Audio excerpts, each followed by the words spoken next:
제가 어떤 비상연료통 개념을 말씀을 드렸었죠. 전기차 같은 데서도 이렇게 비상전기 배터리하고 비상기판을 만들어서 주요한 기판이 오작동을 일으키거나 배터리에서 공급을 이제 전원이 공급이 안 될 때 창문 같은 데 이렇게 내려서 타죽잖아요, 전기차 안에서. 그러면 일반적으로 이렇게 단추를 누르면 다른 기판과 다른 어떤 배터리로 연결이 돼서 임시적으로 열고 닫을 수 있는 이런 부분을 말씀을 드리거나 수동으로 열고 닫을 수 있다. 비행체나 배 같은 데서도 할 수 있고 로봇 같은 데서도 이렇게 비상 기판과 비상 배터리 개념을 쓰시면 제 기술이 되겠습니다. 일반 군사적으로 쓰는 비행체에서도 비상 연료통, 비상 기판의 개념을 쓰시면 제 기술이 된다라는 것을 말씀을 드립니다. 빈대 안에 구멍 뚫고도 전 세계에 특화났습니다. 이런 부분을 말씀을 드리고요. 제가 브레이크 장치를 말씀을 드렸는데 수직 이착륙에 보통 사용을 할 수 있어요. 수직 이착륙에 있어서 이런 작은 연소 기관을 밑에다가 프로펠러 방식도 같이 겸할 수도 있습니다. 더 가지고 미니 우크라이나 드론에도 장착합니다. 제대해서 두고 수직 이착륙에 사용하거나 구형태 비행체를 만들어가지고 동서남북으로 이렇게 가변식으로도 되고요. 그래서 이렇게 땅을 태우지 않고 가운데로 양력이 이렇게 수직 이착륙에 사용하거나 이렇게 할 수 있다고. 주요하게 움직일 때는 이 방식을 같이, 이것도 이제 구형식으로 만들어서 앞뒤 위 아래 좌우로 나서 미사일이 이렇게 오면 이렇게 싹 피하고 이렇게 이쪽으로 미사일 오면 싹 이런 식으로 지금의 비행체는 산해 방식이지만 이게 더 낫다고 그랬죠. 그래서 물속에서도 동일하게 이렇게 움직일 수 있고요. 물속에서도 프로펠러 방식도 동일하게 컴퓨터 자동 조종으로 이렇게 앞뒤 위 아래 좌우 이렇게 해서 이렇게 한다는 거죠. 이 기술 쓰시면 제 기술입니다. 항공모함 같은데 현재 비행체가 전투기다 그러면 안 될 때 속도를 감소하기 위해 역으로 이렇게 분사를 해주는 이런 방법으로 속도를 감소하는 그런 비상장치 만들거나 여객기 같은 거 추락할 때도 이런 비상장치로 속도를 감속해서 불시착할 수 있도록 하시면 제 기술이 되겠습니다.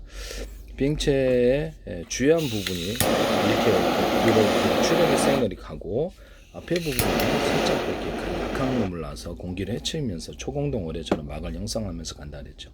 그것이 일반적으로 납이지만 이렇게 밑에서 이렇게 해가지고 사방으로 해서 공기막을 형성한 공기를 밀어내면서 약간 초공동 어뢰처럼 이렇게 자유롭게 움직이는 비행체를 말씀을 드렸는데요. 그 중에서도 사선으로 내뿜는 이 방식이든 프로펠러 방식이든 압축 공기를 방식이든 사선으로 내뿜어서 비행체의 무게를 들어 올려주고 양력과 추진력을 만들어낸다 그랬죠.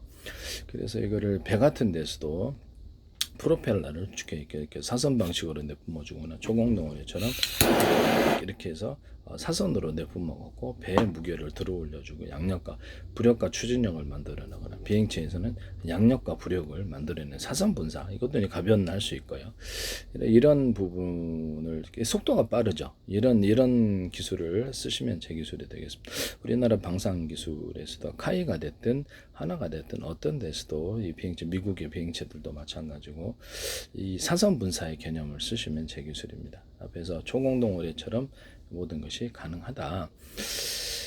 비행체에서 일반적으로 쓸 수가 있고요. 배에서도 잠수정 같은데, 배에서도 잠수함 같은 데서도 속도가 빠르게 나갈 수 있는 방법으로도 쓸 수 있고, 일반 배가 이제 이렇게 물 속에서 잠수정, 물 위에서 달리더라도, 물 위에서 움직이더라도 약간 밑에서 이렇게 프로펠러 방식으로 이렇게 사선 분사, 이 방식으로, 이 연소 방식으로 사선 분사해서 물 띄워주는 이런 것들도 있어 속도를 빠르게 할 수도 있다라고 말씀을 드렸는데요. 하시면 제 기술이 되겠습니다. 그럼 일반 어뢰 같은 데나 일반 이런 데다가도 이거를 적용할 수 있을까요? 초공동 어뢰처럼 아니더라도 어뢰 밑에다가 탈부착식으로도 가능해서 이렇게 프로펠러 방식을 하나 둬가지고 속도를 좀 높여준, 탈부착이 가능하니까 싸죠. 속도를 높여주거나 이렇게도 가능합니다.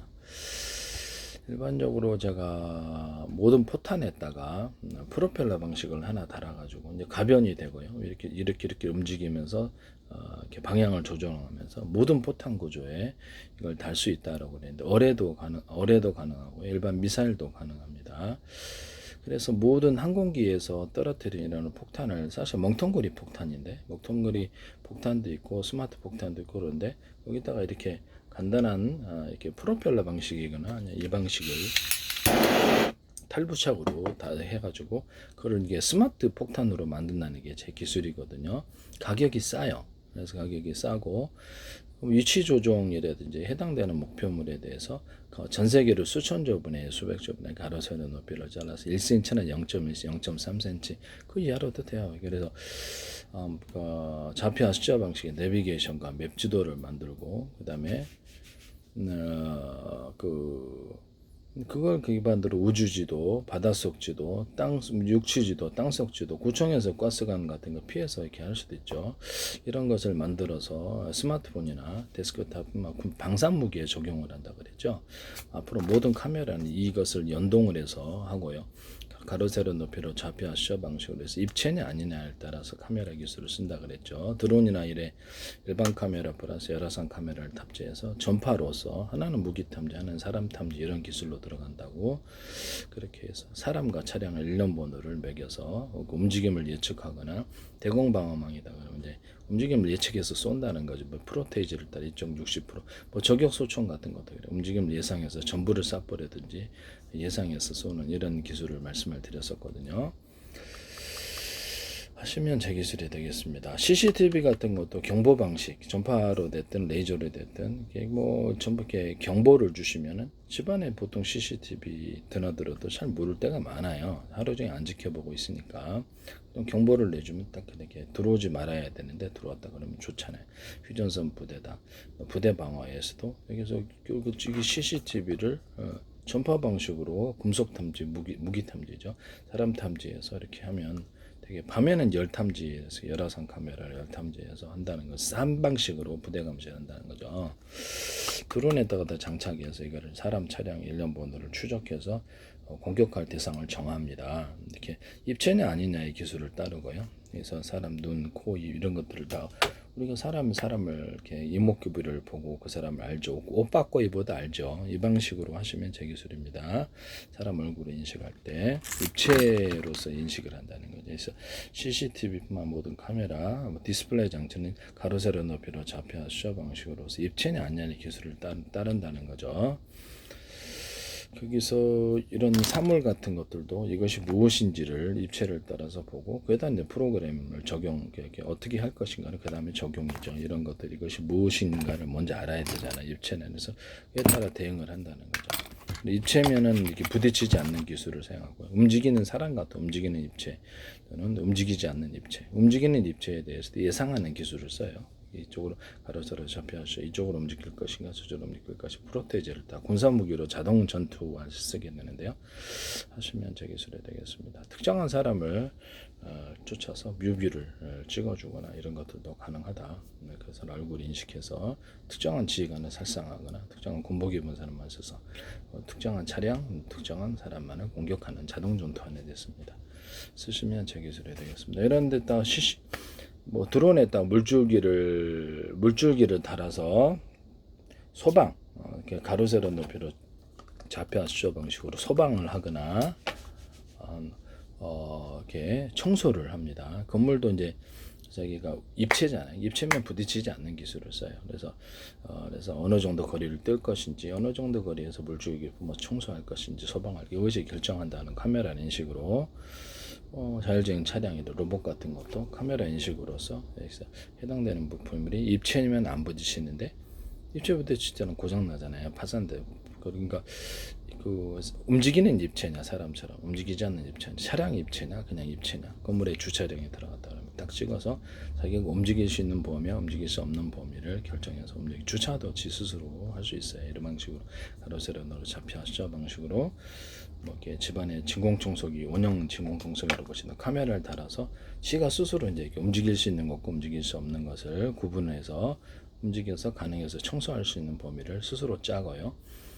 이거를 사람 입체, 움직이는 입체죠. 그다음에 이 움직이지 않는 입체를 구분해서 피해 다녀요.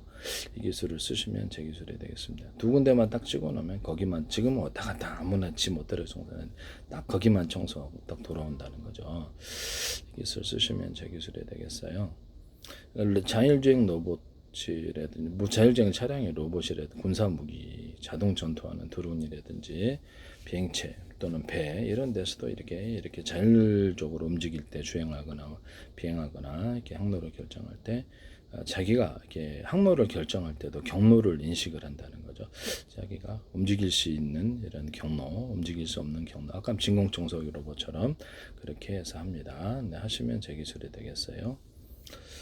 이것은 더의 독창적인 기술로서 쓰시지 마세요. 제 페이스북에 대한민국 정부라는 이름으로 국정원 행정안 노정부 경찰청 서울시 인천시 국가에 굉장히 광고를 많이 내셨다. 문화관광부 보건부 관련된 증거를 올려놨고요. 몇 년째 광고 내고 계십니다. 20몇 회 건데가 주한미 대사관도 몇 년째 광고 내신데 제 기술이 YTN에 쏟아지고 있다. 그 정부 출연 연구기관과 이렇게 거기서 소개한 중소기업 쏟아지고 있다. 지적재산권은 민영사를 갖고 있는데 문제가 안 될 수가 없어요. 지적재산권을 위반해서 가상적으로 전 세계에 들었다. 진짜는 아닙니다. 전 세계 정부 차원에 들었다. 주한미 대사관 몇 년째 광고 내고 계십니다. 대한민국 정부도. 이것은 한 개인의 페이스북에 이렇게 많은 국간이 이렇게 광고하는 것은 못 봤습니다. TV에도 안 해주죠. 그래서 저도 되게 이상하게 생각하고 있고요. 세계세리에서 대기업에서도 삼성이라든지 써져 나오는 것은 관련이 있지 않을까라고 생각합니다. 제가 말을 못해서 이렇게밖에 말을 못합니다. 이상한 말 안 했죠. 네네. 그래서 지적재산권을 위반해서 맨 먼저 만든 사람에게 전 세계는 특허료를 줄 것이냐? 그렇지 않죠. 그렇게 생각하면 제정신이 아닐 수도 있습니다. 특허나 지적재산권은 신규여야 됩니다. 기존에 없었던 신규로서 하셔야지 제 방송에서 들은 거 가지고 조금 변경을 시켜서 하시면 전 세계는 그 사람에게 돈 내지 않죠. 네. 그 사람에게 돈을 왜 내 기술인데 이렇게 돈 내가 내 걸 만들 이렇게 할 수가 없다라는 거죠. 누구나 만들 수 있어요. 그 정부 차원에서 이런 부분을 말씀을 드립니다. 남의 기술을 무단으로 사용하지 마세요.